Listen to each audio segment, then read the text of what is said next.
selalu diberikan kesehatan, rezeki yang melimpah, amin ya robbal alamin. Bagi teman-teman yang baru bergabung dengan channel ini, jangan lupa tekan tombol subscribe dan aktifkan lonceng notifikasinya ya, agar teman-teman tidak ketinggalan update terbaru dari Balika Padu. Di episode kali ini, saat itu Anandi datang ke rumah sakit untuk memeriksa kandungannya. Nyonya, kandunganmu baik-baik saja dalam usia 9 bulan ini. Anandi merasa lega dan semua akan baik-baik saja. Ira mengatakan kalau ia akan tinggal di rumah Sekar sampai Anandi melahirkan. Ya, kita harus menemani dia. Jangan sampai ia melakukan apapun sendiri, ujar Minu. Kemudian Anandi turun untuk menemui mereka di sana. Tapi Anandi hampir terjatuh karena ia kurang berhati-hati. Ira dan Minu terkejut dan langsung menghampiri Anandi saat itu. Nah, sebaiknya kau pindah saja ke kamar bawah sampai kau melahirkan. Aku takut hal seperti ini terjadi lagi, ujar Ira. Kau akan bersebelahan dengan kamar nenek, biar dia yang akan selalu membantumu bila terjadi sesuatu, ujar Minu. Subadra sontak kaget mendengar percakapan mereka. Ia mengatakan kalau Anandi akan pindah ke kamar bawah dan akan bersebelahan dengan kamarnya. Ia tak mau bersebelahan dengan Anandi. Ia tak mau direpotkan oleh Anandi. Tapi si nenek tua itu berakting lagi. Ya nak, aku akan menjagamu. Tapi dalam hati Subadra ia merasa risih. Lalu seseorang datang ke sana. Kakek pun menyuruhnya masuk. Pria itu mengucapkan salam dan memperkenalkan dirinya bahwa Pinai namanya sebagai pengganti kolektor sip yang baru. Anandi bersedih saat itu mengingat sip.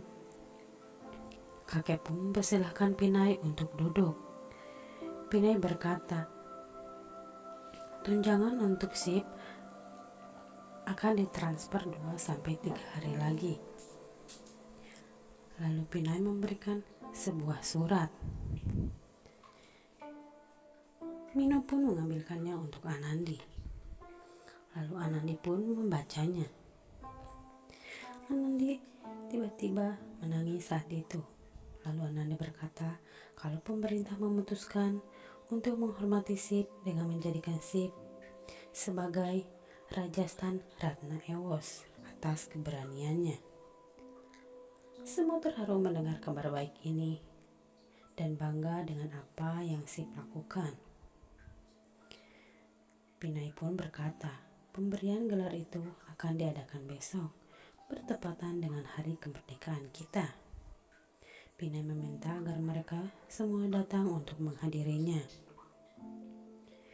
Ya, dengan senang hati pasti kami akan menghadiri acara tersebut. Lalu Pinai pun saat itu pamit untuk pergi. Di keesokan harinya, Anandi dan yang lainnya datang ke acara tersebut bersama-sama. Pinai dan Rajib menyambut mereka semua di sana. Lalu menyuruh semua keluarga untuk duduk di kursi paling depan. Saat itu Pak Menteri datang ke sana dengan dikawal oleh para tentara. Lalu semua memberi hormat untuknya. Acara pun dimulai dan Nenek Kalyani maju ke depan menceritakan kisah kemerdekaan di masa lalu. Setelah itu Pak Menteri pun memberikan sambutannya pada mereka semua. Pak Menteri mengingat semua atas pengorbanan Sip dan memutuskan untuk memberikan penghargaan bergengsi untuk Sip. Lalu Pak Menteri meminta salah satu keluarga untuk maju ke depan untuk menerima penghargaan itu. Anandi dengan bangga maju ke depan dengan Amol, karena Amol yang akan menggantikan Sip untuk menerima penghargaan itu. Semua orang bertepuk tangan untuknya. Kemudian Amol mengambil penghargaan itu dengan rasa sedih. Lalu Amol pun turun dan kembali duduk. Tapi Anandi akan memberikan kata sambutan untuk mereka semua. Dengan mental yang sangat kuat, Anandi memberanikan diri untuk bicara di depan banyak orang. Aku sekarang baru tahu bagaimana rasanya menjadi istri seorang tentara. karena pasti semua mereka akan merasakan apa yang aku rasakan saat ini. Anandi menceritakan semua kejadian sebelum Sip meninggal. Ia tak pernah menyangka kalau Sip akan pergi untuk selamanya secepat ini. Tapi ia menerima semua ini karena ini semua sudah menjadi takdir untuknya. Saat itu Anandi pun merasakan sakit pada perutnya. Ia berteriak kesakitan di atas panggung. Semua keluarga kaget lalu ke depan untuk melihat keadaan Anandi saat itu. Dan Anandi terus berteriak kesakitan. Lalu dokter yang selalu memeriksa Anandi berkata kalau Anandi akan melahirkan. Ira pun kaget mendengarnya. Ia meminta untuk membawa Anandi ke rumah sakit. Tidak Nyonya, itu butuh waktu yang lama. Sedangkan Anandi akan melahirkan kapan saja. Lalu dokter itu menyuruh wanita untuk maju ke depan semua untuk membantu Anandi melahirkan. Lalu para pria pun turun saat itu. Di sana para wanita menutupi Anandi dengan sari mereka agar Anandi melahirkan dengan lancar. Di dalam sana Anandi terus berteriak kesakitan. Ayo Nyonya, terus kau pasti kuat, sebentar lagi anakmu akan lahir, ujar dokter itu. Di bawah Amol sangat khawatir pada keadaan ibunya.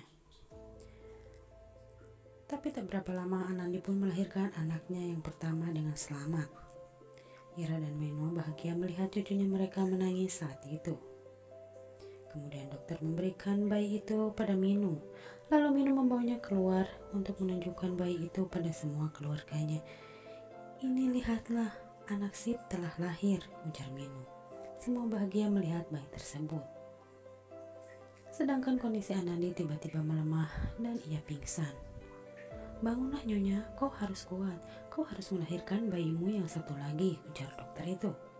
Semua tegang mendengar keributan di atas sana. Mereka berdoa agar Anandi diberikan kelancaran dalam melahirkan bayinya yang satu lagi. Anandi pun tersadar, ia lalu melahirkan anak keduanya. Lalu dokter memberikan bayi itu pada Ira. Ira pun bahagia. Ia langsung keluar dan memberitahu Amol, lihatlah Amol, adik perempuanmu sudah lahir nak. Amol bahagia mendengarnya. Ia sangat menginginkan adik perempuan. Lalu Pak Menteri memberikan selamat pada kakek atas kelahiran anak Sip. Anandi bahagia melihat kedua anaknya Sip hidup kembali, ujar Anandi. Baiklah, bawalah mereka ke rumah sakit, ujar dokter itu, agar mendapatkan perawatan yang intensif. Lalu mereka pun bergegas membawa Anandi dan anak-anaknya ke rumah sakit. Terima kasih telah menyaksikan episode Balika Padu kali ini yang makin seru. Nantikan episode-episode berikutnya.